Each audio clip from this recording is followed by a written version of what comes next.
오늘 그냥 사랑방이긴 하지만 그냥 얼굴만 보기에는 좀 그래서 뭔가 좀 더 생산적이고 의미 있는 활동을 하자. 그래서 두 분께 이렇게 잠깐 주제 발언 같은 그 말씀을 부탁드렸어요. 다음 기회에 저희가 사랑방을 모이게 되면 그때 여기 이사님들 중에서 두 분께 또 좀 좋은 말씀을 그때 또 다시 부탁드리려고 해요. 그리고 먼저 이제 총대를 맨다는 마음으로 저희 권명원 부이사장님하고 이기훈 이사장님께서 요번에 첫 번째로 한 10분씩 짧게 본인이 가지고 있는 한글학교, 한글 교육 혹은 한글에 대한 혹은 우리 대한민국에 대한 그런 생각들을 조금 이제 말씀해 주시는 시간을 가지려고 합니다.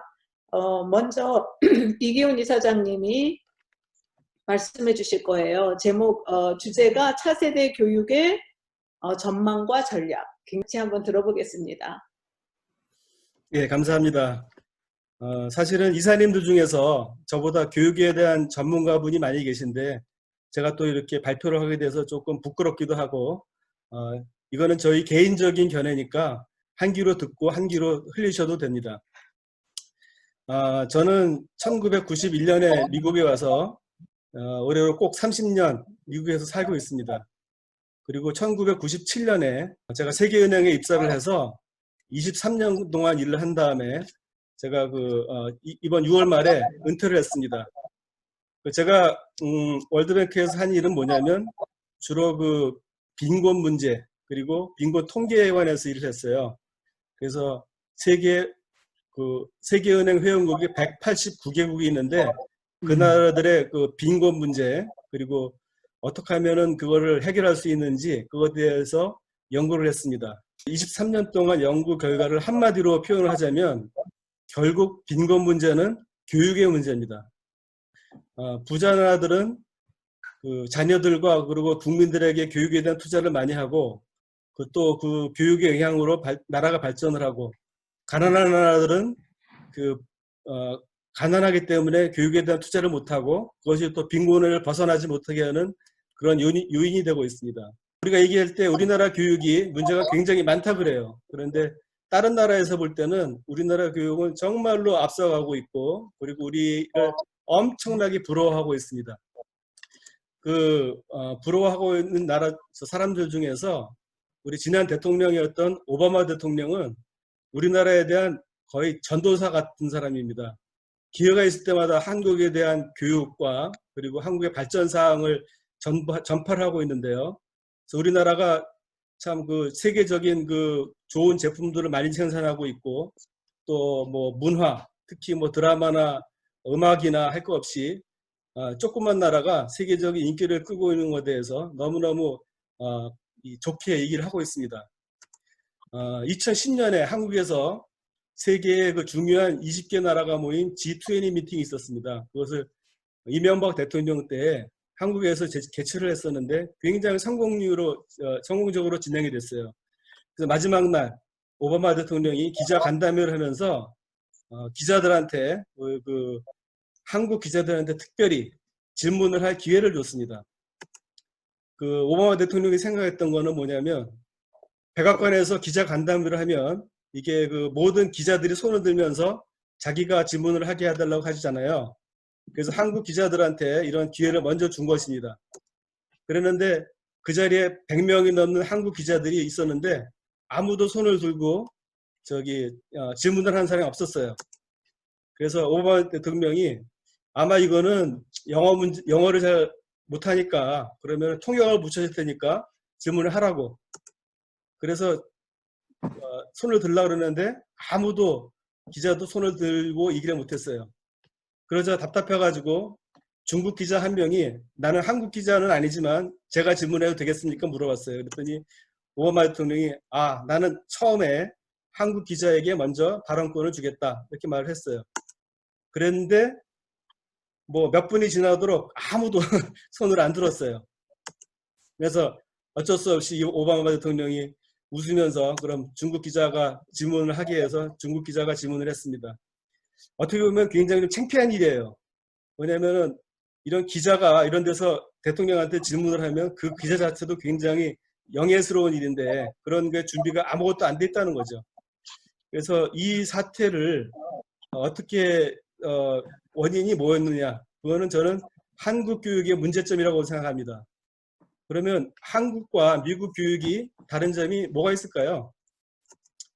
한국 교육은 기본적으로 동양 철학에 기반을 둔 교육입니다. 우리 동양 철학은 근본적인 개념이 뭐냐면 공자나 맹자, 옛날 성현들의 말이 진리다고 생각하고 그것을 공부하는 것이 한국의 동양 철학이 어떤 주제입니다. 그래서 우리나라에서 교육이라는 것은 선생님이 가르치는 내용을 잘 이해하고 외우고 문제를 잘 푸는 것이 교육의 어떤 기본 시스템이 되어 있습니다. 이런 시스템에서 좋은 학생이라는 것은 문제를 잘 풀고 암기를 잘하는 학생이 항상 A 받고 수를 받는 그런 시스템으로 되어 있습니다. 반면에 미국의 교육은 서양 철학에 기반을 둔 교육인데요. 서양 철학이라는 것은 현재의 진리가 완전한 진리가 아니고 문제점을 갖고 있기 때문에 새로운 진리가 나올 때까지만 진리다, 그런 생각을 갖고 있어요. 우리가 잘 알다시피 천동설, 지동설, 그리고 만유 인력의 법칙, 그것을 깨고 있는 뭐 아인슈타인의 상대성 원리, 이런 것들은 기존의 어떤 진리라고 생각했던 것을 우리가 새로운 진리로 바로 잡아주는 그런 역할을 하고 있고, 이런 것들이 앞으로도 계속될 것입니다. 이런 상태에서의 교육은 비판적으로 생각하고 항상 새로운 것을 찾아내는 것이 교육의 기본적인 그런 사고방식입니다. 이런 상태에서 좋은 학생이라는 것은 질문을 많이 하고 현재 우리가 배우고 있는 것을 그냥 외우는 것이 아니고 문제점을 찾아내는 것이 이런 어떤 교육의 중점 방향입니다. 그러다 보니까 우리나라는 아까 기자들은 질문할 수 있는 그런 훈련이 되어 있지 않아요. 그래서 한국 사람 학생들이 미국에 와서 굉장히 많은 고생을 하는 이유가 그런 거 있습니다. 자, 그렇다면 한국 교육은 단점만 있고 미국 교육은 장점만 있을까요? 꼭 그런 것은 아닙니다. 한국 교육은 모든 국민들이 기본적인 교육을 받을 수 있도록 이런 공적인 교육 부분에서 장점을 갖고 있고, 우리나라는 교육열이 워낙 강해가지고 이 부모 세대에서 콩나물을 팔아도 자녀들을 서울대학 보내려고 열심히 교육시키는 그런 이 교육열을 갖고 있습니다. 사회 전체적으로 우리나라 국민들의 교육 수준이라는 것은 세계에서 최고 수준을 갖고 있어요. 대신 우리의 교육은 창의력이 부족이 가장 큰 단점입니다. 반면에 미국 교육은 창의적이고 자유로운 교육이 장점이고, 그리고 개인이 리더십을 잘 발휘할 수 있도록 이런 교육의 시스템을 갖고 있습니다. 반면에 미국의 교육은 공부를 하고 싶은 사람을 하고 안 할 사람은 하지 마라, 이렇게 자유롭게 놓다 보니까 이런 그 사회적으로 빈부격차가 확대가 되고 이게 고착화가 되어 있는 것이 미국 교육의 단점입니다. 그래서 앞으로 한국 교육의 장점과 미국 교육의 장점을 잘 살려가지고 우리가 제2세의 교육에 잘 활용을 하면 우리 2세가 미국의 주류 사회에서 성공적으로 활동을 할 수 있는 그런 시대가 올 것이라고 저는 장담을 합니다. 제가 3가지 제안을 하는데요. 첫 번째 제안은 우리의 자녀들을 폭넓고 다양하게 키우자. 우리나라 한국 사람들이 장점이 참 많은 반면에 단점으로 하면은 우리가 조금 폐쇄적인 사고방식을 갖고 있습니다. 어떤 개방적이지 않고 순혈주의라고 그럴까요? 외국 사람들하고 어울리는 것하고 이런 거 잘 못합니다. 우리나라 역사나 세계 역사를 볼 때 순혈주의를 주장을 해가지고 망한 사례가 몇 가지가 있습니다. 첫 번째로 신라가 삼국을 통일했지만 뭐 육두품, 뭐 진골, 성골 이러다가 싸우다가 결국은 고려한테 망했고요.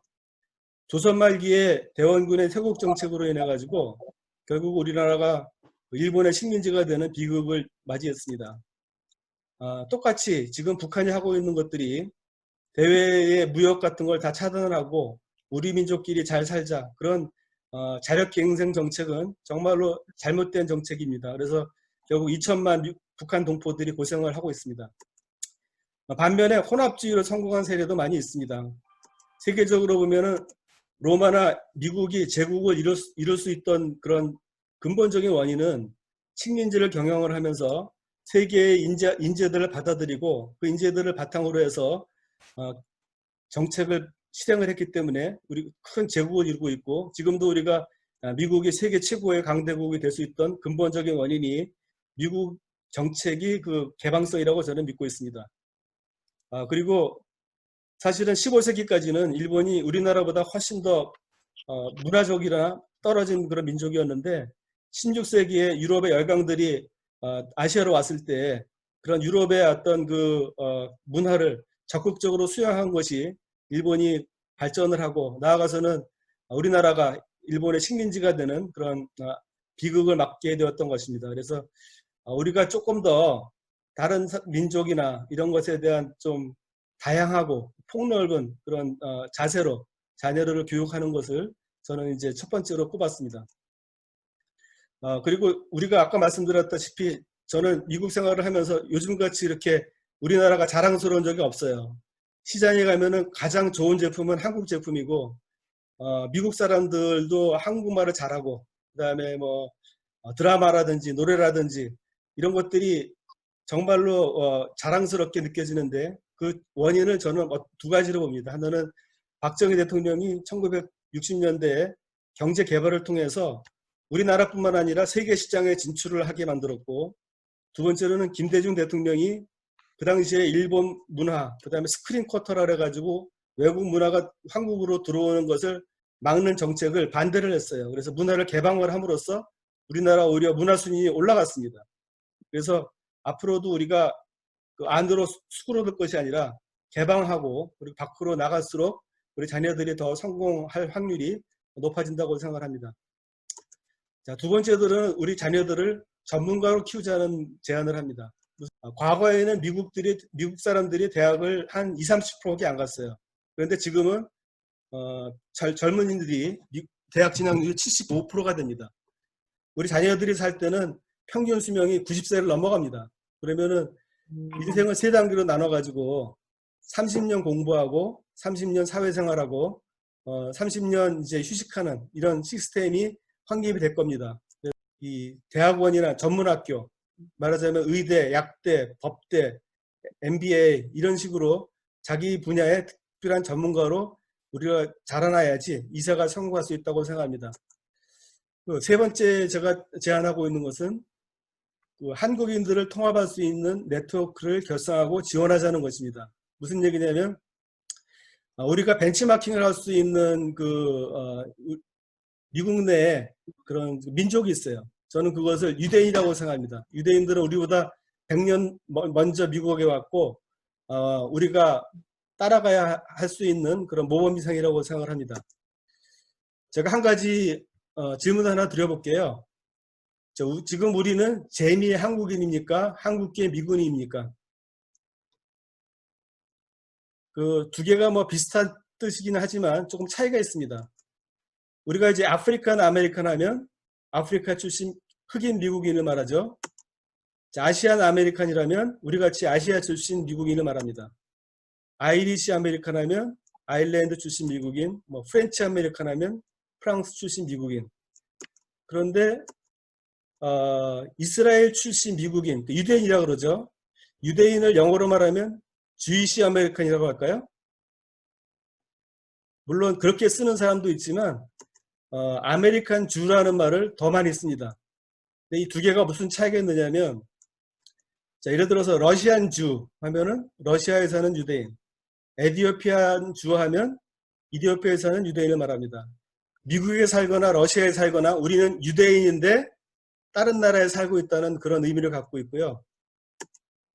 그러면 우리나라는 뭡니까? 우리는 코리안 아메리칸이라고 그러지 아메리칸 코리안이란 말은 잘 안 쓰는 것 같아요. 근데 코리안 아메리칸이라고 그러면은 원래적인 의미는 한국계 미국인을 의미합니다. 그런데 우리가 뭐 여러 가지 단체라든지 이런 이름을 쓸 때 미주 한인재단 아니면 재미 한국학교 협의회 이런 식으로 사실은 한인이라는 것을 많이 주장을 해요. 영어로는 한국계 미국인이라고 쓰고 우리는 우리 자신을 한국 사람인데 미국에 살고 있는 동포라고 생각하는 경우가 많이 있습니다. 이것이 제가 생각할 때는 유대인하고 굉장히 비슷한 것 같아요. 그래서 미국에 있는 유대인이 적게는 600만, 많이는 800만까지 오는데 그 유대인들은 우리나라 사람보다는 굉장히 유대감이 큽니다. 그리고 많은 조직들을 갖고 있어요. 제가 오늘 유대인 네트워크를 간단히 세 가지만 여러분께 예를 들어 드리겠습니다. 첫 번째로는 미국 유대인위원회, 아메리칸 주이시 커미티라는 게 있는데요. 100년 전에 결성이 되었고 각 지방별로 이게 위원회가 있는데 미국 정치인들이 선거에 나갈 때는 이 미국 유대인위원회에 와서 나는 이스라엘에 반대하는 그런 정책을 취하지 않겠다는 선서를 합니다. 그거를 해야 민주당이건 공화당이건 유대인 사회에서 그 사람들을 지원을 해줘요. 그 정도로 미국 유대인위원회가 미국 정치에 엄청난 영향력을 갖고 있습니다. 두 번째로는 1954년에 설립한 APEC, 아메리칸 이스라엘 퍼블릭 어페어스 커미티라는 로비 조직이 있습니다. 엄청나게 미국에서 영향력이 큰 단체입니다. 그래서 1년에 한 번씩 APEC 회의가 열리면 항상 미국의 대통령, 부통령, 국무장관, 모든 미국의 정치인들이 다 참석을 합니다. 이 APEC에 매달 일정액을 회비를 내는 유대인이 100만 명이 넘습니다. 그러니까 미국 내에서 이스라엘의 힘이 인구는 상대적으로 적지만 강력한 네트워크를 갖고 있습니다. 세 번째로는 그 유대인 커뮤니티 센터라는 게 있어요. 미국에만 350개가 넘는 유대인 커뮤니티 센터가 있어서 유대인들이 모여서 자기네들 행사를 치르고 그 이스라엘 옛날 성경이라든지 이런 이스라엘 문화들을 다른 사람들한테 전파하는 그런 장소가 유대인 커뮤니티 센터입니다. 여기도 락빌에 있는 밴더 유대인 센터는 1913년에 설립을 했고 페어팩스도 있고 DC도 있고 볼티모어도 있고 이 동네만 해도 10개가 넘는 유대인 커뮤니티 센터가 있습니다. 그래서 제 제안 중에 하나가 이런 그 유대인 네트워크와 비슷한 한국인 네트워크를 우리가 만들어줘야 우리 2세가 활동할 수 있는 그런 공간이 되리라고 저는 믿습니다. 그래서 제 말씀을 정리를 하자면 4세대가 성공을 하기 위해서는 2세들이 이중언어와 다양한 문화에 능숙하도록 우리가 적극적으로 교육할 필요가 있겠고요. 두 번째로는 대학원이나 프로페셔널 스쿨 등을 목표로 해서 전문가로 키울 수 있는 그런 우리가 장소를 제공을 해야 될 것 같고, 세 번째로 유대인 같이 전 미주 한인을 통합할 수 있는 네트워크를 결성하고 지원하자. 그래서 현재로 우리가 갖고 있는 한인 네트워크 중에서 가장 강력한 것이 재미 한국학교 협의회입니다.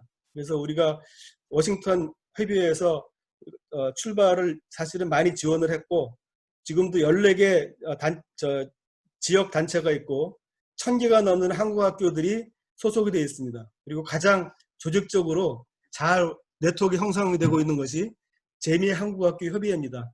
코리안 커뮤니티 센터가 지금은 조금만 출발이지만 조금 더 이제 시간이 지나면 점점 더 커져가지고 저 메릴랜드나 DC나 아니면 다른 지역도 커뮤니티 센터가 많이 생겨서 한국의 2세들이 모이는 공간이 되고 그 다음에 우리나라의 문화나 전통을 이 다른 미국 내 다른 민족들에게 전달해 줄 수 있으면 앞으로 우리가 2세 한인들이 이 사회 주류 사회에서 성공할 수 있는 그런 방법이 되리라고 이렇게 세 가지를 제안해 봅니다. 예, 좀 길었지만 제가 이 정도로 마치겠습니다. 감사합니다. 너무 좋은 말씀 감사합니다. 감명 깊었어요. 너무 좋은 말씀이셨어요. 감사합니다. 우리 권명원 부이사장님께서 준비하신 그 주제는 제목이 한글이니까예요. 한글이니까. 뭔가 좀 재미있는 말씀 해주실 것 같아요. 부탁드립니다. 안녕하세요. 권명원입니다. 저는 전문가도 아니고 그냥 서예가인데 이런 주제를 발표한다든가 하는 것은 좀 어색해요. 하지만 모두들 아는 내용이고 하지만은 복습한다는 뜻에서 들어주셨으면 하는 생각입니다. 이렇게 낯선 많은 사람은 못 뛰면서 한글 자랑은 하고 싶었습니다. 저는 한글이니까 라는 내용으로다 한글을 자랑하려고 합니다. 우리 한글이란 이름은 1912년 주시경 선생에 의해서 지어진 이름이며 바른 글, 으뜸 글, 큰 글이란 뜻을 지니고 있습니다. 먼저 제가 좋아하는 내용의 글을 소개하려고 합니다. 뿌리 깊은 나무는 바람에 흔들리지 아니하므로 꽃이 좋고 열매가 많으며 샘이 깊은 물은 가뭄에도 그치지 아니하므로 내를 이루어 바다로 가나니. 이 글은 조선 왕조의 창업을 송영한 용비어천가 제2장의 내용입니다. 한글이 상제 반포되고 간행된 최초의 서사시로서 전체 125장으로 되어 있는데 그 중에 제2장은 순 한글로만 되어 있습니다. 저는 이 내용의 글을 한글의 무궁을 노래한 시로 여기고 있습니다. 확실한 자신감을 갖고 무한한 가능성을 찬양한 것이 아닌가 하는 생각으로 그런 생각을 갖기 때문입니다. 이러한 자신감은 두 번의 세계 문자 올림픽을 통해서 증명이 되었는데, 첫 해에는 2009년 자국에서 창조한 문자를 가진 16개국이 자국 문자의 우수성을 겨루는 대회로 이때 한국이 1위, 그리스가 2위, 이탈리아가 3위를 차지했죠. 그리고 두 번째 세계 문자 올림픽은 2012년 10월 1일부터 4일까지 태국에서 열렸는데, 이때는 창조된 문자뿐만이 아니라 개조 문자까지 포함해서 영국, 러시아, 독일, 터키, 포르투갈, 그리스, 스페인, 캐나다, 한국 등 27개국이 참가했습니다. 참가국 수는 늘었다고 하지만은 지난 대회에 3위를 차지했던 이탈리아 같은 나라는 참가하지 않았었죠. 심사평가 항목은 문자의 기원과 구조, 문자의 유형, 문자의 글자 수, 문자의 결합 능력, 문자의 독립성, 문자의 실용성, 문자의 응용 및 개발 여지를 보는 것이었습니다. 이러한 기준에 의해 결과는 한국의 한글이 금메달, 인도의 텔루구 문자가 은메달, 영어의 알파벳이 동메달을 차지하여 한글의 우수함을 증명하게 되었습니다.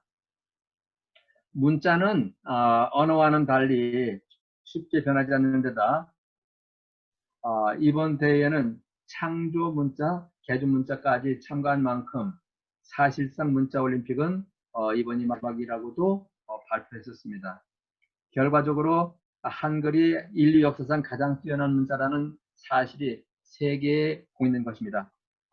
하지만 한글도 고난의 시기가 있었는데 결코 잊어서는 안 되겠습니다. 끔찍한 일제의 40년 역사 가운데 탄압과 만행으로 한글도 이 길을 맞았었죠. 일제는 조선의 말과 글을 말살하려고 일본어를 국어로 하는가 하면 창씨의 명으로 이름조차 일본식으로 바꾸려는 이때에 우리의 독립운동가이자 학자들은 숨어서 목숨의 위협을 무릅쓰고 조선어 학회를 조직하여 한글을 지키고 연구하였기에 해방과 함께 한글 국어 정책이 쉽게 발전할 수 있었습니다. 1945년 광복은 어문 생활에도 새로운 광명을 가져다 주었죠. 조선어 학회 사건으로 복역 중이던 최현배, 이금노, 이희승, 정인승 선생이 석방돼서 학회는 8월 15일, 그러니까 열흘 만에 다시 재개되었는데 최대 과제는 시급한 한글 국어 회복이었습니다. 이 학회는 즉시 국어 교과서의 편찬과 국어 강습과 국어 교원 양성, 중단된 국어사전 편찬, 한글지의 속간 등 정부 차원의 국어 정책과 민간 차원의 국어 운동을 하기 시작하였던 것입니다. 현재 지구상 언어는 6,912종류가 있다고 합니다. 언어학자 데이빗 해리슨에 따르면 멀지 않아 많은 언어가 사라지고 남은 언어 가운데서 10대 주요 언어로 UN 공용어로 6개, 영어, 아랍어, 스페인어, 러시아어, 프랑스어 이외에 독일, 일본어, 히브리어, 그리고 한글이 될 전망이라고 합니다. 그 근거로는 첫째, 언어의 힘은 해당 국민의 창의성에 바탕을 둔다고 할 수 있습니다. 국민이 창의적이어야 경쟁력이 있기 때문입니다. 한국의 전자산업은 세계 최상위권으로 국가의 창의성을 엿볼 수 있습니다. 둘째로, 언어는 문화적으로 엄청난 힘을 발휘하고 있습니다. 한글을 가진 우리 언어는 매우 매력적이기도 하죠. 즉, 한류라 칭하는 드라마, 영화, K-팝 등이 한국의 대중문화 인기도는 전 세계로 거세게 흐르고 있어요. 그 한류 문화의 중심에는 한글이 있습니다. 한글의 최대 강점은 최첨단 단순성에 있습니다. 한글은 글자 자체가 과학적이고 체계적이어서 배우기 쉽고 사용하기 쉬운 글자로 컴퓨터와 핸드폰의 입력에 매우 뛰어납니다. 메릴랜드 대학의 언어학자 로버트 램지 교수는 세계에 한글보다 뛰어난 문화 그리고 한글은 세종대왕이 온 인류에게 준 선물이다라고 했으며 세계 최초의 한글 교과서 3인 필지를 썼으며 한국인보다 한국을 더 사랑한 외국인으로 불리는 미국의 독립운동가 호모 헐버트 박사는 한글은 완벽한 문자를 갖춰야 하는 조건 이상을 갖추고 있다라고 했습니다. 그는 또 글자 구조상 한글에 필적할 만한 단순성을 가진 문자는 세상 어디에도 없다라고 했습니다. 한편 스타트rek의 스타트rek의 작가 조 메너스키는 세종대왕의 판타지 소설 킹 세종을 집필하였습니다. 그는 5년 전 세종대왕에 대한 이야기를 듣고 사랑에 빠졌다고 합니다. 한글의 우수성과 세종대왕에 대한 존경심이 집필하게 된 동기라고 했습니다. 그는 한글을 처음 알았을 때 충격을 받았다는 표현이 부족할 정도로 정말 놀라웠다고 합니다. 한글 자체가 가진 기록 체계의 정밀함과 기능적인 우월함도 대단했지만 이 모든 것이 천재적인 왕에 의해 창제되었다는 스토리는 믿기 어려울 정도로 충격적이었다고 합니다. 그는 더 충격적인 것은 이러한 사실이 전 세계에 알려지지 않았다는 것이었다고 합니다. 그리고 그는 소설뿐만이 아니라 영화로도 만들어 전 세계에 알리겠다는 계획을 발표한 바 있습니다. 이렇듯 한글은 단순하고 완벽한 글자입니다. 한글은 바른 글, 으뜸 글, 큰 글이란 뜻을 지닌 한글이니까요. 하지만 아무리 훌륭하고 완벽한 한글이라 하더라도 어떻게 사용하고 표현하고 교육하는가에 따라 가치가 달라집니다. 우리는 높은 뜻을 품고 한글을 연구, 발전, 보급하고 하는 수직적인 일도 중요하지만 주변 이웃과의 수평관계에서도 따뜻한 언어로 평안을 베풀 수 있어야 한다고 생각합니다. 주시경 선생님께서는 파라말라는 글 가운데 말이 오르면 나라도 오르고 말이 내리면 나라도 내리나니라 라고 했으며 그는 또 글은 말을 담는 그릇이라고도 했습니다. 아름다운 언어는 행복을 줍니다. 저는 한글 서예가입니다. 서예가들은 언제나 좋은 문장의 글감을 찾고 또 찾아서 보다 더 아름답고 보다 멋있게 감동을 표현하려고 애합니다. 그래서 글씨는 마음의 거울이라고도 하지요. 이와 같이 세계가 인정하는 한글을 가진 자랑스러운 민족입니다. 끝으로 우리 워싱턴 한글학교 이사회는 더욱 한글을 아끼고 사랑하고 바른말, 고운 언어를 한글이라는 그릇에 담아 온 누리를 해처럼 밝게 비추도록 한글 세상을 만들어 나가는 한글 교육 발전에 힘을 모아야 하겠습니다. 한국을 그리고 한글을 더 많이 자랑합시다. 한글은 바른 글, 으뜸 글, 큰 꿈을 품은 자랑스러운 우리 글 한글이니까요. 감사합니다. 고맙습니다. 감사합니다. 네, 저희가 지금 두 분의 좋은 말씀을 들었어요. 먼저 서로 이야기하기 전에 우리 문일용 자문위원님 인사 한번 부탁드릴게요. 여러분들 이렇게 뵈니까 좋은 말씀 해주셨던 거 제가 막 놓쳤네요. 대단히 죄송한데 이거 다 리코딩 하셨으니까 나중에 리코딩 보겠습니다. 잘 부탁드리겠습니다. 네, 감사합니다. 이렇게 와주셔서 감사드리고요. 너무 감명을 받았어요. 두 분의 말씀이 목사님이 하시는 말씀 같아요. 복음을 듣는 것 같은 아주 너무 좋은 말씀을 주셔서 고개가 절로 막 끄덕거려지고 감동이 오고 있었습니다. 이기훈 이사장님이 말씀해 주신 차세대 교육의 전망과 또 전략, 좋은 전략인 것 같아요. 공부를 더 많이 시키고 또 이제 네트워킹을 더 많이 만들어주고 우리가 누구인지를 정말 잘 우리가 깨달을 수만 있다면 정말 그 이후에 말씀해 주신 우리 권명은 부이사장님이 주신 한글이니까 이 아름다운 한글을 통해서 저희가 그 민족혼 같은 걸 계속 살리면서 교육이 진행될 수 있을 거라고 생각해요. 아까 말씀해 주신 것처럼 한글학교 협의회의 이 네트워킹이라는 게 저도 그 말씀 들으면서 그 생각이 들었어요. 우리가 정말 좋은 네트워킹을 지금 가지고 있고 너무 순수한 마음으로 이 일을 위해서 봉사하시는 분들이 너무 많은데 정말 너무나 앞날이 밝다 그런 생각했습니다. 두 분의 말씀을 들으시고 뭐 소감이라든지 뭐 질문이라든지 그런 시간 좀 가져보면 좋겠어요. 제가 한 말씀 제가 예. 드리겠습니다. 이기훈 이사장님 말씀 참 너무 감사히 잘 들었고요. 아주 굉장히 동감이 가는 걸 말씀해 주셔서 너무 감사합니다.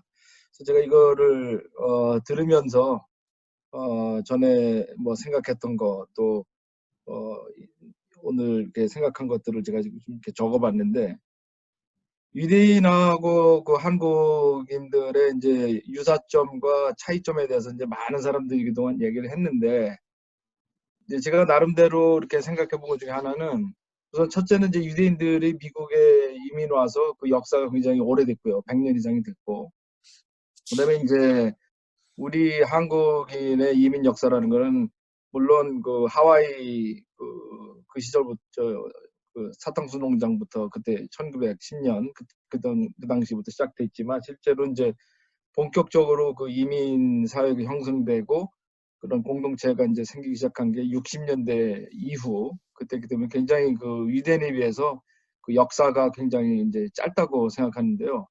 이제 유태인하고 우리 한국 사람들의 어떤 차이가 있는가 하면은 제 생각엔 먼저 유대인들은 지금 온 지 오래됐고 벌써 3세대, 4세대로 그 제너레이션이 지금 넘어가는 과정에서 그들은 perfectly assimilated in American society. 우선 첫째로 지금 그 유대인들은 거의 완벽하게 이 미국 사회에 동화가 돼서 어시밀레이트가 되면서도 자기들의 그 전통적인 그 유대인 그 고유의 뭐 선민의식이라든가 그 chosen people이라는 그런 그 자부심 그런 거에 의해서 이렇게 단합되고 이렇게 공동체가 이렇게 세 가지 아까 말씀하셨는데 굉장히 저도 잘 모르고 있던 내용이었었는데 그래서 하나는 이제 그게 아주 완벽하게 어시밀레이트가 된 그런 기반 하에서 그 다음에 이제 이 유태인 사회가 힘을 내기 시작한 거고 유태인들이 무슨 삼성이나 현대나 뭐 그런 것처럼 세계적인 기업이 있어서 유명해진 게 아니고 유태인들은 그런 다른 이제 관점에서 미국 사회의 중심에 진입을 해서 이렇게 영향을 주고 있는 건데 우리나라는 이제 겨우 이제 이민 1세대가 이제 노화되면서 2세대가 이제 등장하기는 굉장히 그 초기적인 단계이기 때문에 제 생각에는 아까 또 흥미있게 말씀하신 게 코리안 아메리칸이냐 아메리칸 코리안이냐 굉장히 아주 좋은 말씀을 하신 것 같아요. 근데 이런 그 문제는 제 생각에는 지금 당장 그런 그 해결될 수 있는 그런 게 아니고 수십 년이 지나면은 자연스럽게 이게 그게 될 거라고 봅니다. 왜냐하면 지금 2세대, 3세대는 이제 본격적으로 미국 사회에 동화가 되고 있는 상태고 실제로 우리 한국계 자녀들하고 2세들하고 그 다른 민족들 간에 인터레이셜 그런 메리지를 통해서 지금 피가 많이 섞이고 있거든요. 그렇기 때문에 제가 생각에는 앞으로 한 30년, 50년, another generation이 지나가면 아메리칸 코리안이라는 그런 용어가 자연스럽게 등장할 것이라 봅니다. 지금은 1세대가 주체이기 때문에 1세대는 저도 지금 미국 온 지 40년이 넘었지만 미국 사회에 완전하게 동화됐다고 볼 수가 없어요. 어시밀레이트 됐다고 볼 수도 없고 되게 굉장히 힘듭니다. 여기 좀 문일용 자민위원 같으신 분은 이미 이제 공직에도 계셨고 좀 이해가 되시겠지만은 실제로 대부분의 우리 그 이민자들은 그 뭐 학력이라든가 과거 한국에서의 경력에 관계없이 사실 미국 사회에 이렇게 동화돼서 어떤 주체적으로 이렇게 사회 변화를 그 이끌어가고 그럴 수 있는 그런 그 포지션에 도달한 그런 단계는 아니라고 봅니다. 그래서 이러한 것들은 이제 시간이 굉장히 필요할 것 같고요. 그다음에 이거 이제 연결돼서 권명원 부사장님이 이제 한글에 대해서 얘기하셨는데 그 너무나 그 동감이 가고 좋은 말씀 해주셨는데 저는 우리 한국어의 우수성에 대해서 우리 아는 사람은 다 알지만 실제로 미국 사람 100명 보고 물어보면 그 중에 아는 사람은 maybe one or two people. 그러니까 대부분은 모릅니다. 그리고 또 한국에 대해서 미국 사람들이 정말 우리가 실망할 정도로 잘 그 모르고 실제로 이제 관심도 그렇게 높지가 않아요. 왜냐하면 우리는 이제 삼성이라든가 현대 그다음에 한국 제품이 자랑스럽고 뭐 K-팝에서 한다 하지만은 실제로 그거는 that's a small fraction of the American culture. 그러니까 굉장히 그거 미국 사람들이 볼 적에는 그거는 굉장히 사소한 내용이거든요. 왜냐하면 그 우리 과학기술 쪽에서도 보면 실제로 원천 기술, 모든 핵심 기술, 사이언스를 갖고 있는 민족 또는 나라가 누구냐면 미국이거든요. 미국하고 유럽. 예를 들어서 우리가 어떤 교과서를 펴왔을 때 거기에 나오는 모든 이론들, 수학, 화학, 물리, 공학, 모든 그런 그 아주 분야들의 이론이나 그런 것들이 전부 미국 사람 아니면 유럽 사람들이 한 거지 단 한 사람도 단 한 사람은 제가 좀 심하지만 한국 사람에 의해서 주창된 뭐 새로운 과학 이론이라든가 수학 이론이라든가 그것들이 교과서에 나와서 아 이거는 그 코리안 어떤 코리안 이걸 해서 했다 그런 것이 없어요. 그렇기 때문에 이거 역시 제 생각에는 앞으로 30년, 50년, 60년 세월이 지나가면서 한국의 탁월한 학자들과 그 다음에 아메리칸 코리안들에 의해서 이런 것들이 자연스럽게 이제 새로 이제 나오면서 그 미국인들 사이에서도 그 한국인들의 존재가 그 우리가 원하는 만큼 그 나올 거로 생각합니다. 그리고 특히 제 생각에는 지금 이제 해마다 10월 이미 10월이 다 지났지 않습니까? 그래서 그 노벨상이 이제 해마다 발표가 되는데 저는 우리나라가 지금 꼭 필요한 노벨상의 분야가 어디냐면 노벨 화학상도 아니고 노벨 물리학상도 아닙니다. 노벨 평화상도 아니에요. 제가 지금 가장 지금 이렇게 두 손 모아 기다리는 거는 노벨 문학상입니다. 왜냐하면 노벨 문학상을 우리 한국이 받게 되면 그때 비로소 우리 한국어 그다음에 한국말 한글에 대한 관심이 전 세계적으로 일어날 거예요. 그때. 그래서 여기 유양이 여기 작가님 계시지만 who knows? 유 작가님이 노벨상을 받으시면 정말 이거는 우리 그 한글 창제 이후에 세계적으로 우리 한국어, 한글의 우성을 알릴 수 있는 그런 기회를 봅니다. 그래서 저는 뭐 여기 지금 적어놓은 게 굉장히 많은데 그래도 너무 좋은 내용을 공부를 해갖고요. 그래서 우리가 이제 시간이 좀 많이 필요할 것 같고요. 그래서 아까 뭐 결론적으로 얘기하신 게 이제 왁스를 중심으로 해서 우리 그 이중언어 다양한 문화 교육 그랬는데 그 얘기하셨는데 제가 또 이거 하면서 수학 계산을 잠깐 해봤어요.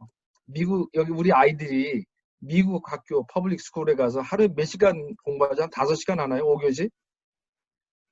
5교시 하면 5주를 아니 월, 화, 수, 목, 금 다 써야니까 25에서 30시간 정도 미국 학교에서 공부하고 그다음에 일주일에 3시간 한국 학교 가서 공부하거든요. 그러니까 토탈 얘들이 공부에 쏟아드는 학교 다니는 시간 중에 한국 학교에 와서 공부하는 시간이 할애되는 퍼센테이지가 제가 계산하니까 한 10 to 12% 정도 됩니다. 어떻게 보면 굉장히 적은 시간이라고 볼 수도 있지만 상당히 많은 시간이거든요. 이게 10%가 넘어가면 이게 굉장히 큰 시간입니다. 그래서 우리 그 이기훈 이사장께서 얘기하신 것처럼 이 한글 학교에서 미국 학교에서 제공할 수 없는 그런 그 내용들을 우리가 좀 더 개발해서 좀 가르쳤으면 좋겠어요. 그러니까 그냥 뭐 한국말만 얘기를 할 줄 알고 읽을 줄 알고 뭐 그런 정도가 아니라 뭐 어떤 그런 새로운 한 단계를 뛰어넘어 갖고 소위 그 진짜 한국 학교라는 그 이름에 걸면 한글 학교가 아니고 한국 학교라는 말에 맞게 그런 그 학생들의 그 공부하는 시간의 12%, 13%를 이 가치 있게 만들 수 있는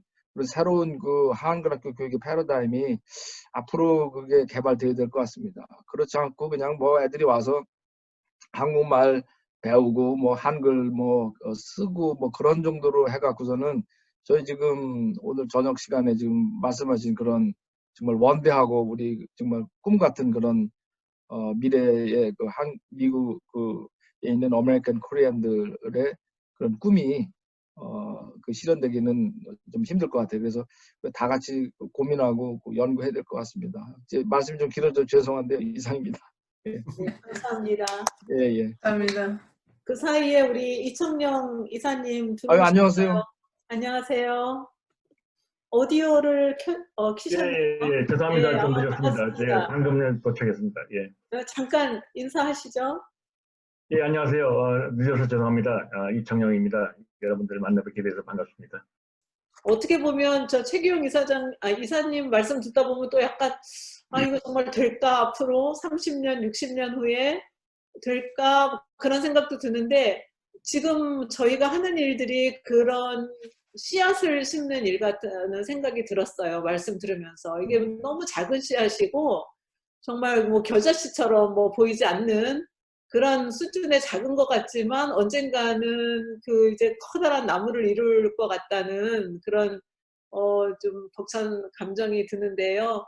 또 말씀 좀 주세요. 제가 과거 이제 20년 이상 교육위원을 하면서 아마 누구보다도 사실은 이 페어팩스 카운티 내에서는 이 한국어 과목 도입에 이제 앞장서서 일을 해왔다라는 말씀을 드릴 수가 있거든요.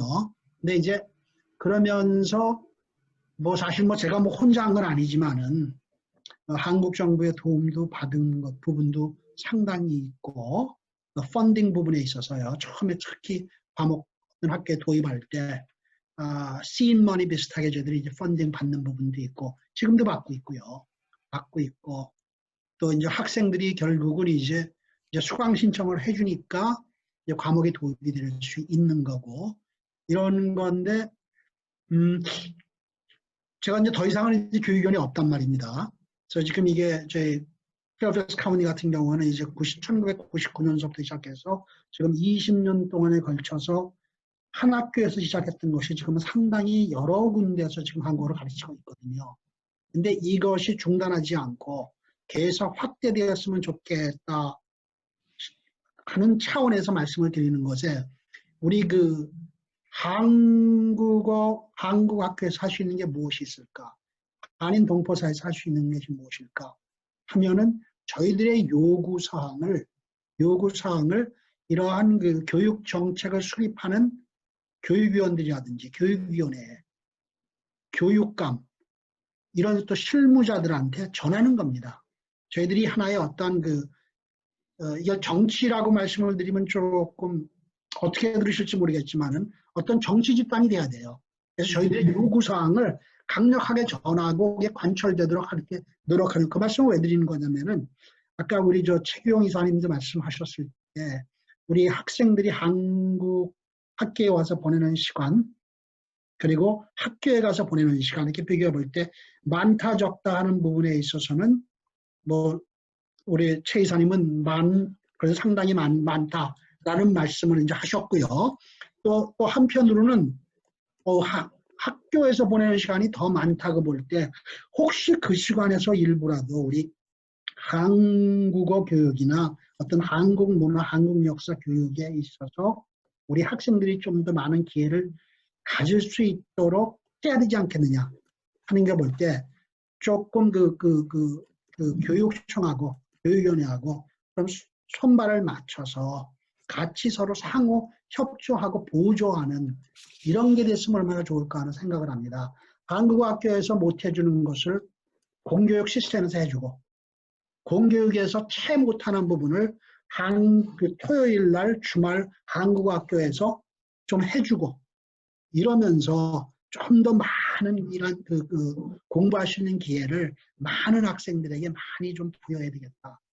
이 많은 말씀을 드리고, 뭐 여러 우리 한국 학교라든지 교사들이라든지 저희 협의회라든지 이런 부분에서 이미 정말 많은 시간을 내서 열심히 노력하시는 건 알지만은 저희가 지금보다도 좀 더 한 달 앞으로 더 나가서 한인 동포사의 다른 분들 이거 잘 이해 못 하신다든지 미처 생각 못 하시는 분들을 저희들이 끌고서 이끌어 나가면서 그런 부분에 조금 노력을 기울이면 어떨까 하는 생각을 해봅니다. 말씀 감사합니다. 또 다른 의견 혹시 뭐 하시고 싶은 말씀 주세요. 네, 이사님들 말씀을 정말 좋은 말씀 들으니까 방금 생각난 건데, 최 이사님이나 문일경 자문위원님이나 하시는 말씀 들으니까 아이디어가 하나 떠올랐어요. 서로 그 교육을 보완해 줄 수 있는 그런 차원에서 미국 교육과 한글 학교에서 하는 한국 교육을 보완해 줄 수 있는 차원에서 한글 학교에서 한글을 가르치는 시간에 미국 교육의 어떤 부족한 점을 보완해 준다는 그런 차원에서 이제 수학 같은 것을 한국말로 가르치면 어떨까? 한글 학교에서 한글만, 문화적인 내용의 한글만 가르치는 것이 아니라 미국 교육에 필요한 미국 일반 성적 향상에 필요한 그런 이제 수학을 한글로 가르치면은 이제 학생들도 좀 더 흥미를 가지고 일종의 보충 수업이 되니까 학생들도 도움이 될 것이고, 또 그게 한글로 진행하면은 또 한글 교육이라고도 할 수 있고, 그런 생각이 언뜻 들었습니다. 네, 이상입니다. 좋은 아이디어이신 것 같아요. 또 의견 좀 주시죠. 예, 지금 이사장, 부이사장님이 하신 얘기하고도 관련이 되는 건데, 저는 이제 지금 교장을 안 하니까, 교장에서 이제 은퇴를 했기 때문에 실제로 관여를 전혀 거의 하고 있지 않지만, 저는 우리 한글 학교에서 한국어 이외에 한국의 역사, 문화를 가르치는 걸 굉장히 중요하게 생각하지 않습니까? 실제로 많이 가르치고 있고요. 근데 저는 앞으로 한국의 역사와 문화 교육의 하나는 적어도 어떤 새로운 변혁이 좀 있어야 된다고 생각합니다. 무슨 의미냐 하면 한국의 역사하고 문화는 가능하면 영어를 중심으로 한글 학교에서 가르쳤으면 좋겠어요. 왜냐하면 제가 아까 말씀한 것처럼 한국 학교라고 그랬잖아요. 한글 학교가 아니고 한국 학교라면 학생들이 와서 한국의 역사를 배울 때 지금 얘들이 배우는 교재를 보면 한국에서는 교재를 공부를 하는데요. 너무 어렵고 용어가 애들이 와서 닿질 않습니다. 그리고 그거를 갖고 예를 들어서 어디 가서 그 미국 학교 가서 무슨 뭐 인터내셔널 아시 그런 데서 발표를 할 때 애들이 발표를 못 해요. 그래서 저희가 이제 퇴임하기 전에 일부 좀 시도해 본 것 중에 하나가 이제 그런 거에 대해서 조별로 이렇게 뭐 자료 공부를 한 다음에 과제를 한 다음에 발표 자료를 포스터로 만드는데 영어로 만들어라고 그랬어요. 그래서 예를 들어서 그 한국의 어떤 그 역사적인 사건이 있거나 뭐 한글이 뭐 it doesn't matter 있으면 그 내용을 영어로 발표를 해라 이거예요. 그 과제를. 그래야 얘들이 미국 학교에 가서 또 미국 친구들한테 또는 나중에 커서 미국 사회에서 미국 사람들 할 때 영어로 이거를 설명을 할 수가 있지. 아, 이거 한글 학교니까 한글을 가르쳐야 되지 않냐.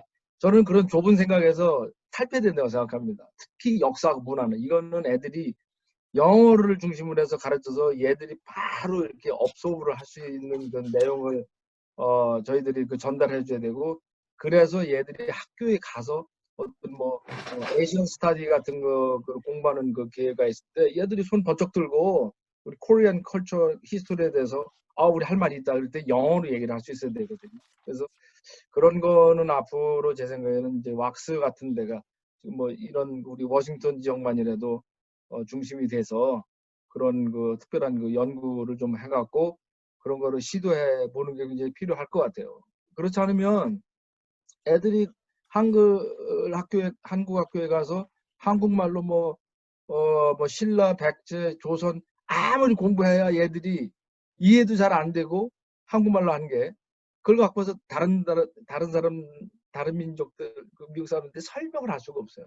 그러니까 이거는 거기에 필요한 교재가 필요한데 그거는 교재를 한국에서 우리가 가져오는 건 굉장히 쉽지 않을 거고요. 그다음에 실제적인 이제 어려움이 교사를 확보해야 된단 말이에요. 교사가 바이링구얼이 돼갖고 학생들한테 영어로 그런 거를 올바르게 가르칠 수 있는 그런 능력이 있어야 되고 그런 자료가 있어야 되는데 앞으로 왁스가 뭐 당장 해결하기는 힘들겠죠. 그러나 앞으로 뭐 5년이고 3년이고 5년이고 10년이고 그런 그 시간을 두고 이 점은 계속 개발하면서 조금씩 요거를 이렇게 임플리멘트를 하고 뭐 왁스에 있는 학교 중에 몇 개 학교를 뭐 시범 학교로 지정한다가 해서 뭐 그걸 뭐 예를 들어서 초대 강사를 뭐 인바이트 할 수도 있잖아요. 해서 가르치고 그런 상당히 좀 혁신적인 그런 교육이 이루어졌으면 참 좋겠다고 생각합니다. 아이디어가 정말 너무 좋은 아이디어이신 것 같아요. 그 현장에서 가르치고 계시는 선생님들이 아마 그런 어떻게 보면 답답함이랄까? 그 한계 같은 것들을 많이 느끼셨을 것 같아요. 예, 또 좋은 의견, 예, 이청용 예, 제가 그 방금 우리 교육에 있어서 역사 문화를 가르쳐야 된다는 그에 대해서는 굉장히 동의를 합니다. 근데 제가 느끼는 그 한 가지 문제점은 제가 지금 현재 그 역사 바로잡기 운동에 제가 좀 미국에서 지금 그것에 연관이 돼서 일을 하고 있습니다. 왜냐하면 우리가 그 일제강점기 30년 동안 그 조선 총독부 산하의 조선사 편찬회, 그러니까 조선 그 편찬회, 조선사 편찬회라는 그 총독부의 그 어용기관이 생겨가지고 저희 역사를 많이 바꿔놨거든요. 그래서 그런 것들은 이제는 우리가 바로 잡아야 되지 않을까 해서 지금 그 운동에 같이 동참해서 일을 하고 있는데 제일 먼저 우리가 한국에서 교재를 갖고 오는 것도 중요하고 또 그걸 가르치는 것도 중요하지만 어느 교재를 선택해야 될지 지금 한국에서는 그 식민사학에서 공부를 하고 온 그 강단 사학자들과 그 마지막 제야의 그 민족 사학자들과의 그 대립이 엄청나게 좀 강하게 작용하고 있고 제 생각으로는 역사를 바로잡기 위해서는 말하자면 그 제야 사학자들이 지정하는 그게 옳다고 생각하고 있는데 또 많은 그런 그 증거들도 나와 있고 그래서 우선 그 교재 선택하는 것도 중요하고 그 다음에 그 교재를 가지고서 선생님들이 학생들에게 영어로 가르칠 한국어로 가르치든 충분히 그 정확한 그 진실을 사실을 느끼고 배우고 공감을 해야 아이들한테 올바르게 전달을 할 수 있다 이렇게 생각을 합니다. 그래서 우선 그 특히 역사를 다루는 데 있어서는 굉장히 그 심각하게 신중하게 고려해서 결정을 해야 된다고 생각합니다. 특히 교재 선택이라든지 그 내용 면에 있어서는. 그래서 그런 것들은 우리 수준에서, 우리는 역사적인 그 전문가가 아니기 때문에 우리 수준에서 결정할 게 아니라 조금 더 그런 쪽에 전문적인 그런 연구를 해온 그런 학자님들을 하고 그 자문을 구한다든지 해가지고 여러 사람들 의견을 좀 듣고 우리 협의회에서 그런 의견을 한번 토론을 거쳐서 공청회를 거쳐서 그런 그 교재 선택이라든지 그 내용 면에 있어서 그런 것을 좀 결정했으면 좋다고 생각합니다. 네, 좋은 의견 감사합니다. 오늘 이렇게 모아지는 의견들이 되게 우리 정광미 부회장님 들어와 계시지만 아마 들으시면서 많이 앞으로 이렇게 이런 방향으로 우리가 가야 되겠구나, 그런 뭐 무거운 책임감 같은 거 막 이제 느끼고 계실 것 같아요. 또 다른 좋은 의견 주시겠습니까? 제가 잠깐 한마디 할까요? 저의 생각을. 네. 우리 이사장님이 말씀하신 것 중에 제가 공감을 하는 거가 우리 주이시 사람들의 자녀 교육, 그 주이시들이 성공한, 미국에서의 성공한 거, 그런 거를 비교를 해 주셨는데, 제가 우리 아이들이 어렸을 때 어떻게 해서 주이시들이 미국에서 성공을 했는가, 그거를 제가 공부를 했어요. 그랬더니 거기에 가장 그 사람들이 중요한 것이 신앙심. 우리는 선택된 민족이다 하는 그런 신앙심을 가지고 미국에 와가지고 굉장히 열심히 공부를 하게 된 거예요. 그리고 자긍심이 강한 거예요. 그렇기 때문에 하나님이 우리를 도와주실 것이다 하는 거기에서 모든 면에서 열심히 하게 됐어. 그런데 이제 아까 이사장님 말씀 중에 전문가를 양성하라고 그러시는 말씀에 제가 공감을 하는데, 자기 학생들이 잘하는 거, 자기 능력이 있는 거, 이런 거를 밀어줘가지고 잘 하게끔 이렇게 해야 하는데, 거기에 가장 기본적인 것이 신앙심이에요. 그래서 나는 우리 자녀들이 우리 코리안 아메리칸이다, 아니면은 아메리칸 코리안이다 하는 그 자긍심 그 전에 I am God's child 이라고 하는 기독교적인 정신을 좀 더 우리 2세들에게 좀, 미국에서는 우리 많은 분들이 기독교인들이 많이 있으니까 한국하고는 좀 달리, 그러니까 그러한 그 기독교적인 정신을 우리가 좀 많이, 부모님들이 집에서 그래서 I am God's child, 하나님이 또 나를 창조하셨는데 하나님의 속성으로 하나님과 같이 이런 나를 만드셨다. 그러면 거기에서 힘이 나고 자기가 내가 할 수 있는 것을 최선을 다하겠다 하는 그러한 그 힘이 생기기 때문에 그러한 교육을 하는데 좀 우리가 힘을 좀 썼으면 좋겠다, 그런 생각이 들고요. 그 다음에 이 언어 한글만 가지고 우리 한국인을 미국 사회에서 나타내는 것보다는 우리 한인들이 이 코리안 아메리칸 코리안들이 지역 사회에서 무엇을 잘 하고 있는가, 무엇이 이익이 되도록 이 코리안 아메리칸들이 하고 있는가 하는 거를 우리 커뮤니티 센터에서 그런 거를 만들어 가지고 지역 사회에 코리안 아메리칸 코리안들은 참 좋은 사람이다 하는 그런 거를 알게 하면은 그 사람들이 한글도 배우고 싶고 한국 문화도 배우고 싶고 한국 사람들하고 가깝게 하고 싶고, 그러니까 우리 한인 학생 2세, 3세들이 예, 아직은 유대인들보다 이민 역사가 짧지만 앞으로 미국 주류 사회를 가는데 도움이 되지 않겠나 하는 그런 생각을 했습니다. 오늘 아주 유익한 저거 한 거를 주셔서 너무 감사했어요. 네. 네, 말씀 너무 감사합니다. 그 지역사회에 우리가 어떤 공헌을 하고 있는가, 한국인들이, 이런 이제 말씀해 주셨는데, 다 이제 들으시면서 굉장히 공감이 되는 부분이 있으셨을 거라고 생각합니다. 이번에는 정강민 부회장님께서 그동안에 이 팬데믹 동안에 한글학교를 이 협의회를 이제 진행하시느라고 얼마나 애쓰고 계시는지 이분들이 정말 너무 애 많이 쓰시고 불가능을 가능하게 하는 진짜 한국인의 불굴의 의지를 막 보여주고 계시는 것 같은 느낌인데요.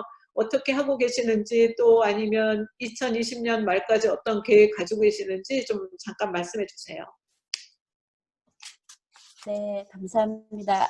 우선 저는 이 사회 모임을 처음 와봤거든요. 근데 참으로 이렇게 정말 한국학교를 위해서 고민하고 이렇게 토론하시고 이런 걸 보니까 정말 너무 자랑스럽고 이런 이 사회가 저희를 지원하고 있다는 데 대해서 너무 든든하고 가슴 뿌듯하고 자랑스럽고 또 감사합니다. 저희가 이제 지난 6월 말에 회장 선거가 있었고, 그래서 이제 7월 21일 날 줌으로 18대 임원 출범식을 했어요. 그때 이사장님도 들어오시고 여러분들 들어오셨는데, 하여튼 그때 18대 임원 출범식을 시작한 이후로 그날 이후로 이제 어떻게 이 행사들을 플랜된 행사들을 진행할까 참 많이 고민을 했었어요. 특별히 회장님이 제일 많이 고민하시고 하여튼 그랬어요. 그리고 뭐 안 할 수는 없잖아요. 뭘 해야 그나마 또 우리가 가르치고 또 아이들도 한국에 대한 관심을 잃지 않게 되니까. 그리고 또 무엇보다도 한글 교육은 계속 이어져야 하고, 그래서 참 많이 고민은 했었는데, 하여튼 뭐 마음 먹으면 다 할 수 있다는 걸 다시 한번 느꼈어요. 그래서 맨 처음 했던 행사가 7월 27일부터 8월 7일까지 매일 밤마다 온라인 교사 연수회를 했어요. 왜냐하면 이제 대면 수업을 못하니까 온라인으로 수업을 해야 되는데, 사실 뭐 젊은 선생님들은 그걸 금방 캐치업하지만 또 나이가 좀 있으신 분들은 이 테크놀로지에 익숙지 않으니까 그런 거를 하루 이틀 만에 습득이 안 되거든요. 반복해야 되고 또 하다 보면 새로운 걸 배워야 되고, 하여튼 그래서 열흘 동안 밤마다 1시간씩, 뭐 1시간이었지만 실은 뭐 길게는 2시간도 되고, 그리고 밤마다 전문가들을 모시고 기초적인 수업, 온라인을 어떻게 뭐 컴퓨터를 쓰고 소프트웨어를 쓰고 하는 그런 기초적인 걸 열흘 동안 했고요. 그리고 또 2단계로 이제 예전에 하던 한국어 교육에 대한 그 전문 지식, 그걸 온라인을 통해서 이제 8월 15일에 했었어요. 그리고 이제 그 행사가 끝나고 나서는 또 학부모님을 설득을 시켜야 우리 한글 온라인 교육에 사인업을 해가 할 거잖아요. 그래서 이제 또 학부모님 연수회가 있었어요. 그날 이제 구글 폼으로 학부모님들의 신청을 받아서 또 질문도 같이 받아서 어떤 얘기를 해드리면 좋겠느냐, 그렇게 해서 질문을 받아서 정말 이 변화하는 이 교육 시스템에 대한 질문과 어떻게 하면 더 잘할 수 있는가, 그런 데에 대해서 이 뭐 몽고머리 카운티나 페어팩스 카운티, 특별히 공립학교에서 종사하시는 뭐 스텝이나 선생님들, 교장님들 이런 분들을 초대해서 학부모 온라인 세미나를 9월 26일 날 했었습니다. 그리고 또 그때 참석하지 못하신 분들을 위해서 영상도 물론 올려드렸고요. 그 다음에 또 있었던 행사가 자작시 낭송대 및 한국어 말하기 대. 이거는 사실 지난 봄에 했었어야 되는데 이제 팬데믹으로 못했던 거를 이제 대체해서 한 거죠. 우선 이제 뭐 코비드 19으로 어려움을 겪고 있는 그 상황 가운데 자신이 어떤 무엇을 느꼈는가, 그런 거에 대해서 자유롭게 시나 글을 본인이 써서 그 창작한 거를 이제 발표하는 거예요. 말하게 되니까 발표해서 그거를 이제 플립그리드로 이렇게 신청을 하면 그걸 이제 심사위원들이 심사해서 하는 그런 방식이었는데 총 16개 학교가 참석했어요. 그래서 70명의 학생이 참석해서 문인들을 통해서 시상식도 하고 심사도 하고, 시상식은 드라이브-트루로 이제 아까 말씀하셨던 그 한인 커뮤니티 센터에서 드라이브-트루로 시상식을 했었습니다. 그리고 또 이제 글짓기 대회를 지난 토요일 11월 7일 날 했거든요. 이것도 또 온라인으로 했었어요. 근데 이제 또 이 온라인 이 글짓기 대회를 하느라고 또 우리 지금 참석하신 유양님 워싱턴 문인의 고모님께서 그날 밤에 나오셔서 또 온라인으로 학부모님들과 학생들 또 교사들 한 110명이 참석했었어요. 해서 어떻게 이제 쉽고 재미있게 글을 쓸 수 있는가 그런 방법에 대해서 글짓기 대 온라인 특강이 있었고요. 또 그 다음에는 지난 금요일 있죠. 워싱턴 지역이 이제 아무래도 수도권이다 보니까 오래된 학교들도 많고 교사들도 많고 그런데 낙서 그러니까 재미한국학교 협의회가 주최한 장기건속 교사와 오래된 학교 개교 20주년 이상 학교들에 대해서 시상하는 식이 있었어요. 김선미 총회장이 직접 워싱턴에 오셔서 워싱턴 지역은 그래서 이제 대면으로 하고 물론 참석하지 못하는 선생님들을 위해서 온라인으로도 하고 다른 지역은 이제 미 전역 14개 지역 다른 지역은 다 온라인으로 하게 됐습니다. 그때 참 영광스럽게도 50주년 통합한국학교가 개교 50주년 상을 받았고요. 또 성김안드레아 김연희 선생님은 30주년 교사상을 받았고요. 그 외에도 많은 분들이 상을 받았어요. 그리고 또 지난 7일 토요일 글짓기 대회가 있었죠. 드디어 글짓기 대회가 있었는데 이것도 이제 온라인으로 했어요. 우선은 이제 학생들 신청을 받아서 각 종목별로 구글 클래스룸에 사인을 해서 아이들이 그 당일날 이제 제목을 발표하고 그날 글을 써서 그 원고지를 스캔하거나 사진을 찍어서 구글 클래스룸에 업로딩을 하면 이제 지금 현재 문인들을 중심으로 심사가 진행되고 있어요. 2주 동안 해서 2주 후에 시상식을 할 계획입니다.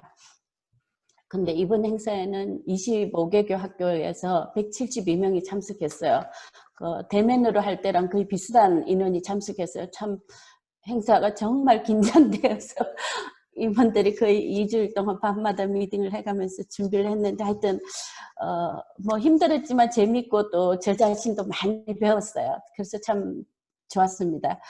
그리고 이제 다시 이제 진짜 이거는 중요한 얘기라 다들 잠을 깨시고 들으십시오. 교사의 밤이 곧 있을 계획입니다. 이것도 이제 물론 온라인으로 할 계획이라서 지금 아이디어를 막 브레인뱅크 해가면서 브레인스톰 해가면서 이렇게 뱅크에 모으고 있는데요. 전에는 이 행사를 통해서 많은 후원금을 받아서 그날 밤에 다 쓰는 것이 아니라 1년 동안 한국학 협의회 행사에 분배를 해서 골고루 썼었어요. 그리고 또 뭐 단순히 물질을 받는 것보다는 이 행사를 통해서 우리 한인사회의 한국학교를 알리고 또 한글 교육에 또 이분들이 참 애착이 많으세요. 말씀드리면 누구 하나 뭐 노하는 사람 없으세요. 이번 100불, 200불이라도 다 후원을 해주세요. 그래서 그들의 관심도 모으고 기도도 부탁드리고 뭐 후원도 하고 그런 게 사실은 목적이거든요.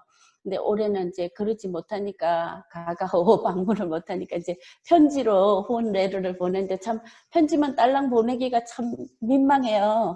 근데 이제 우리 이사님들이 주변에 아시는 분들 계시면 그 편지를 받으면 이렇게 거절하지 마시고 또 이전보다 더 많이 후원해 주시라고 왜냐하면 더 힘들게 진행하고 있으니까 격려해 주시라고 말씀드려 주시면 참 좋겠습니다. 그리고 또 이제 다음 내년 행사로 스틸 이제 봄학기 교사 연수회가 있을 거고 또 신앙수행 대회도 있을 거고 낱말 대회도 있어서 지금 벌써 준비하고 있거든요. 그런 많은 행사들을 앞두고 있는데 참 우리 이사님들이 또 아이디어도 주시고 또 격려도 해주시고 우리 이기훈 이사장님 어디에서 무슨 행사가 있을 때마다 참 거리를 불문하시고 바쁜 시간 중에도 오셔서 늘 격려해 주셔서 정말 감사해요. 그래서 지난 행사 또 이사장님과 또 이사님들의 후원으로 여태까지 잘 왔는데 앞으로 행사도 똑같은 방식으로 더 많이 후원해 주시기를 부탁드립니다. 감사합니다. 네, 참고로 제가 지난 그 신앙 글짓기 대회 게시글 올려드릴게요. 유튜브로 지금 있는데 그 채팅방에 올려드렸어요. 시간 되실 때 한번 보세요. 네. 아우, 막, 정말, 이렇게 활동하시는 걸 보면 그냥 존경심이 우러나와요, 저는. 아니, 이렇게 이분들이 무슨 자기 생업보다 더 중요하게 이 일을 하신다는 게 뭐, 돈을 받고 일하는 사람보다 이렇게 막 이 뜨거운 열정을 가지고 순수한 마음으로 이렇게 이 일을 그냥 수년간 하고 계시는 분들의 이 모습을 볼 때 정말 존경심이 그냥 우러나오게 되는 것 같아요. 너무나 감사드리고요. 정광미 부회장님 그리고 모든 그 한글학교에 관계하고 봉사하시는 모든 선생님들께 정말 다시 한번 너무 감사의 말씀을 드립니다. 네, 회장님께 특별히 제가 전해드리겠습니다. 이사회에서 이런 칭찬을 하셨다고. 네, 감사합니다. 감사합니다. 아까 우리 정광미 부회장님 말씀하신 것처럼 곧 있을 12월 초에 있을 교사의 밤, 한 해를 마무리하고 또 수고하신 교사분들께 그 격려하는 그런 자리가 있을 거예요. 그때 이사님들도 다 그 초대 받으셔서 함께 얼굴을 보고 선생님들을 이렇게 격려하시는 그 자리에 함께 하셨으면 좋겠고요. 2021년 1월 말쯤에 저희가 또 임시 이사회를 또 계획하고 있어요. 그때도 또 꼭 참석하셔서 함께 얼굴을 보며 오늘처럼 이렇게 정말 미래지향적인 그런 대화를 나누는 그런 좋은 시간 됐으면 좋겠습니다. 이렇게 다 오랫동안 앉아있기 힘드신데 앉아서 열심히 들어주시고 참여해 주셔서 너무 감사드리고요.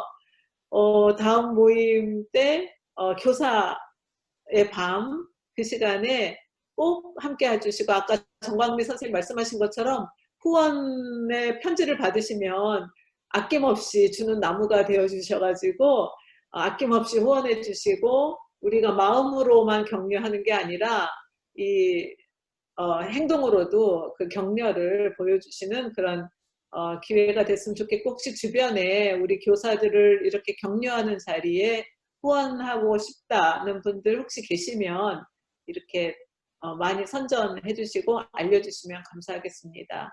어쨌든 오늘 권명환 부이사장님, 이기훈 이사장님 좋은 말씀 너무 감사드리고요. 또 이렇게 허심탄회하게 좋은 의견 주신 이사님들께도 감사드립니다. 네. 모든 수고하셨습니다. 네. 감사합니다. 네, 감사합니다. 다음에 뵙겠습니다.